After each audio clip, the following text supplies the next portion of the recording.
नमस्कार दोस्तों, जीके संसार में आप सभी का फिर से स्वागत है। बिहार शिक्षक भर्ती में नई जो न्यूज निकल कर आई थी, जुलाई में जो सीटेट देने वाले हैं जो कि 20 अगस्त को प्रस्तावित है, उसमें जो शामिल होंगे वह भी एलिजिबल होंगे बिहार शिक्षक भर्ती परीक्षा में बैठने के लिए। और उसी में काफी कंफ्यूजन बच्चों को हो रही थी कि आखिर परीक्षा जो होगी आखिर 20 अगस्त को सीटेट की पेपर होनी है और 20 अगस्त को ही बिहार शिक्षक भर्ती परीक्षा भी होनी है, तो कैसे किया जाएगा और क्या कट ऑफ की रिहाई तिथि होगी, कैसे हम आगे उसमें बैठ पाएंगे, सारा कंफ्यूजन जो था उसको क्लियर किया है अतुल प्रसाद ने, जो कि बीपीएससी के चेयरमैन है। और इन्होंने साफ भी किया है कि हमने पहले ही बताया था अर्हता परीक्षा यानी कि जो बीएड की है वो 31 अगस्त से पहले आनी चाहिए, ना कि जो पात्रता परीक्षा है उसकी रिगार्डिंग। तो पात्रता परीक्षा को लेकर कोई असमंजस नहीं रहे, इससे लेकर एक प्रेस कॉन्फ्रेंस किया है और उसमें क्या बताया है पूरी चीजों को हम जानेंगे। और इसमें यह भी इन्होंने बताया कि अब जो परीक्षा जो होनी थी 19, 20 और 26, 27 को, वह अब 24, 25, 26, 27 को होगी। और अगर ज्यादा कैंडिडेट अपीयर होते हैं तो उस कंडीशन में 2 शिफ्ट में परीक्षा आयोजित की जा सकती है। और ये जो निर्णय लिया गया है वो शिक्षा विभाग के जो अपर सचिव हैं उनके साथ बैठक के बाद बीपीएससी ने निर्णय लिया है और सारा कुछ क्लियर किया। तो देखिए क्या बोला है अतुल प्रसाद ने। आप कहीं पर भी हमने ये नहीं कहा था कि पात्रता संबंधी परीक्षा के लिए ये लागू होगा। मैंने ये कहा था अर्हता संबंधी परीक्षा के लिए, और ये कुछ सोच समझ करके ही कहा गया था। ये नहीं कि मैं पात्रता संबंधी परीक्षा को के लिए नहीं ये छूट देना चाहता था। छूट तो मैं सबके लिए देना चाहता हूँ, लेकिन छूट देने का अधिकार जो है वो सरकार का है। बिना सरकार की अनुमति के उसकी कोई घोषणा नहीं की जा सकती है। और इसीलिए मैंने अर्हता संबंधी कोई भी परीक्षा के लिए ये घोषणा किया था। कुछ नासमझ लोग अपनी नासमझी में या अति उत्साह में आकर के इसको ये लोग पात्रता संबंधी परीक्षा पर भी मान बैठे। अब उनकी ये नासमझी या अति उत्सुकता को मैं समझ सकता हूँ, लेकिन कठिनाई उससे नहीं है। कठिनाई यह है कि उसके कारण ऐसे अफवाह या ऐसे गलत, मतलब उसका समझदारी से गलत समझ करके उसको, जो सब लोगों ने एक भ्रामक न्यूज़ दे दिया सबको, तो इससे एक माहौल खराब हुआ।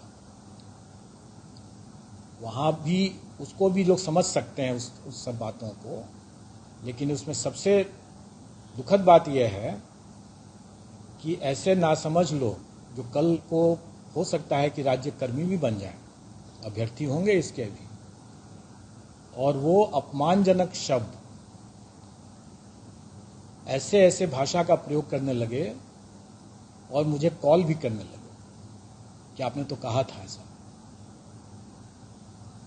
ऐसे आचरण करने वाले लोग जो नासमझ या अति उत्साही व्यक्ति हैं, अगर ऐसे राज्यकर्मी अगर हो जाएंगे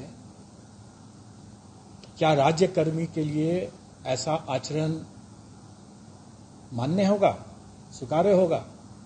नहीं स्वीकार्य होगा। तो ऐसे अगर राज्यकर्मी अगर होते जो इस तरह का आचरण संवैधानिक संस्था के ऊपर, संवैधानिक पदाधिकारियों के ऊपर इस तरह का आरोप, गलत आरोप और अपमानजनक शब्दों का प्रयोग करना, उनसे जवाब सवाल करना गलत समझ करके, अपनी नासमझी में करके ऐसा मिसकंडक्ट जो करते हैं कोई सरकारी कर्मचारी, तो उनको उनकी बर्खास्तगी भी हो सकती है। तो क्या अगर राज्यकर्मी को की अगर बर्खास्तगी हो सकती है ऐसे मामलों में, तो क्या अभ्यर्थी के ऊपर कार्रवाई नहीं हो सकती है या नहीं होनी चाहिए?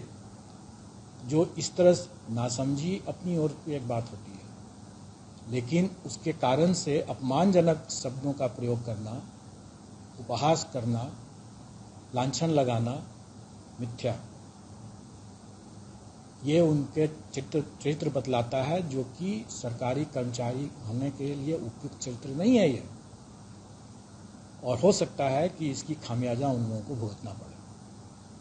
जो ऐसे जो नासमझ लोग अपने अति उत्साह में आ करके अनाप शनाप इस तरह की बात किए हैं, ये तो मैंने अपने उस पिछले पीसी के बारे में बताया, उसके संदर्भ में कि मैंने अर्हता संबंधी घोषणा किया था, अर्हता संबंधी परीक्षा के लिए पात्रता संबंधी परीक्षा के लिए नहीं। लेकिन इसका यह मतलब नहीं है कि मैं पात्रता संबंधी परीक्षा के अभ्यर्थियों को मौका नहीं देना चाहता था। मौका जरूर देना चाहता था, लेकिन उसका निर्णय राज्य सरकार को ही करना था, और जब तक राज्य सरकार उसकी घोषणा नहीं कर देती है तब तक उसको ऐसा मौका मेरे स्तर से देना संभव नहीं है। मैं चाह करके भी वैसा मौका नहीं दे सकता। कल हमारी बैठक शिक्षा विभाग के अपर मुख्य सचिव पाठक जी आए थे और उनके पदाधिकारी टीम भी आई हुई थी, और हम लोगों ने यहाँ पर आयोग में बैठक करके और सर्वसम्मति से यह निर्णय लिया कि सीटेट जुलाई के अभ्यर्थी जो होंगे, अपीयरिंग मतलब जो कैंडिडेट्स होंगे, उनको मौका दिया जाए और उनको मौका दिया जाएगा। और ये अधिसूचना निर्गत हो गई है और इसीलिए मैं इसकी घोषणा भी कर रहा हूँ।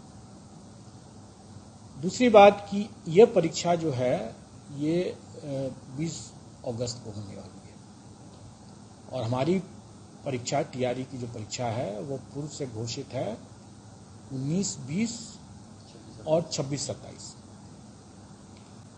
तो अब मैं समझ सकता हूं कि अगर सीटेट अभ्यर्थी को अगर मैं अपनी सीटेट की परीक्षा अगर 20 तारीख को देंगे और हमारी परीक्षा भी अगर 20 तारीख को है तो फिर से एक टकराव की स्थिति उत्पन्न होती है। और चूंकि वो सीटेट की परीक्षा राष्ट्रीय स्तर की परीक्षा है, इसलिए मैं अपनी परीक्षा को की तिथि में थोड़ा परिवर्तन करूंगा, और ये परिवर्तन करके मैं उसको 4 दिन लगातार कर दूंगा। मतलब कि जो अभी 26, 27 है, 19, 20 और 26, 27 है, तो उसको बदल करके 24, 25, 26, 27 4 दिन लगातार वो परीक्षा हो जाएगा, जिससे कि किसी को कोई कठिनाई नहीं होगी। और जैसा मैंने पहले भी स्पष्ट किया हुआ है, मेरे विज्ञापन में भी निकला हुआ है कि अगर अभ्यर्थियों की संख्या अधिक हो जाएगी तो मैं 2 शिफ्ट में परीक्षा लूँगा, उसकी बाध्यता हो जाएगी। और वैसी स्थिति में हमारा प्रयास रहेगा कि इन्हीं 4 तिथियों में, मतलब 24, 25, 26, 27, इन्हीं 4 तिथियों में मैं प्रथम शिफ्ट एंड सेकंड शिफ्ट में करके, मैं प्रथम पाली और द्वितीय पाली करके दोनों शिफ्ट की परीक्षा इन्हीं 4 दिनों में कर लूँगा। अगर अभ्यर्थियों की संख्या जो एक सर्टेन सीमा जो हमारी कैपेसिटी है, आवासन की जो क्षमता है, उसके से ज़्यादा अगर होगा तो मैं ऐसा कर लूँगा। इसके अतिरिक्त और भी लोगों की जो थी मांग थी अभ्यर्थियों की, उसके उन पर भी कुछ बिंदुओं पर हुआ है, जिसमें सबसे महत्वपूर्ण एक बिंदु यह है कि इंटीग्रेटेड बीएड के अभ्यर्थी जो होंगे, बीएड के अभ्यर्थियों के लिए तो हम लोगों ने पहले भी वो दे रखा था। इंटीग्रेटेड बीएड में चूंकि बीएड के साथ साथ उनका ग्रेजुएशन की डिग्री भी दोनों एक साथ मिलेगा, और पूर्व में ग्रेजुएशन की डिग्री पर शिक्षा विभाग की तरफ से उसकी कोई मतलब क्लैरिटी नहीं आया था, इसलिए वो मामला रुका हुआ था। अब उसका भी क्लैरिटी आ गया है और इंटीग्रेटेड बीएड वालों को भी मौका दिया जाएगा, मतलब जो अपीयरिंग कैंडिडेट है इंटीग्रेटेड बीएड के, उनको भी मौका दिया जाएगा। अब ये जो बातें हैं कि जो शिक्षा विभाग ने जो निकाला है अधिसूचना कि उसका परीक्षा फल आयोग के द्वारा निर्धारित तिथि के पूर्व में होना चाहिए, ये पहले भी था और अभी भी है और सभी मामलों में है। लेकिन इसका यह मतलब नहीं है कि आयोग के द्वारा निर्धारित तिथि 31 अगस्त परीक्षा फल के लिए नहीं है। 31 अगस्त जो है वो आयोग के द्वारा निर्धारित की गई ये तिथि जो है, ये भी शिक्षा विभाग के साथ परामर्श करके ही ये तिथि निकाली गई है, ये परीक्षा देने की, क्योंकि ये अनुमान लगाया जाता है। और जैसा कल हम लोगों ने पूछा भी, सीटेट के भी पदाधिकारी आए थे, उनसे भी पूछा कि आपकी जो परीक्षा 20 अगस्त को होगी तो उसका परीक्षा फल आप कितने समय में दे सकते हैं। तो उन्होंने बताया, अपना एक समय बताया, तो हमने देखा है कि हमारा भी परीक्षा फल जो है वो उसी के आसपास या उसके बाद ही आएगा, उसके पहले नहीं आएगा। इसलिए हम लोग 31 अगस्त का जो डेट रखे हुए हैं वो परीक्षा में अपीयर होने का डेट है। तो सीटेट के परीक्षार्थी जो 20 अगस्त को जो परीक्षा देंगे वो आराम से दे सकते हैं, और टीआरई की परीक्षा भी वो 24, 25, 26, 27 को दे सकते हैं। और मुझे उम्मीद है कि उनका परीक्षा फल जो हमारे अपनी परीक्षा फल आने के पहले वो आ चुका रहेगा, इसलिए उनको उस कट ऑफ तिथि से उनको घबराने की ज़रूरत नहीं है, क्योंकि उसका निर्धारण अभी हुआ भी नहीं है, और वो मैं तब करूँगा जब मेरा अपना परीक्षा फल जब तैयार हो जाएगा, तभी हो पाएगा वो। उसके पहले उनका आ जाना चाहिए, हमारे परीक्षा फल के निकलने के पहले उनका आ जाना चाहिए। उसकी तिथि का निर्धारण मैं बाद में करूँगा, लेकिन अभी उससे वो प्रभावित नहीं होंगे और वो आराम से दे सकते हैं।